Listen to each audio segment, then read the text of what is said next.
কষ্টে দুঃখে জীবনটা শেষ হয়ে গেল আমাদের কাচ্চি রানীর। কারণ হচ্ছে এরা দুইজন, এরা কেন এই বিছানায় বসবে আর এই রুমে ঢুকবে। এখন হচ্ছে পুষির সাথে তো সর্বক্ষণের এখন মারামারি লাগে, মানে ওই কালোটা পুষি ওর বোন, ও আরও অনেকটা দেখতে একরকম। এখন মাইলো তো হচ্ছে পুষির ছেলে, মা ছেলে এসে বিছানা দখল করছে যে এখানে তুই অনেক রাজত্ব করছো, এখন আর রাজত্ব করতে পারবি না। তাই সে দূরে, দুইজনের সাথে তো পারবে না, দূরে বসে ওদের দিক তাকিয়ে আছে। আর খেয়াল করলে দেখা যায় পুষিও কিন্তু ওর দিকেই তাকিয়ে থাকে যে ও কখন সে অ্যাটাক করে, আবার একটা কামড় দেয়, একটা খামসি দেয়। হ্যাঁ, উফ, বিরক্ত হয়ে গেলাম এদের যন্ত্রণায়। তাকিয়ে আছে, কি সুন্দর করে তাকিয়ে আছে।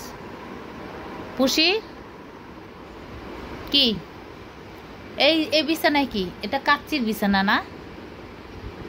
থাক, আমি চলে যাই, তোরা এখানেই থাক।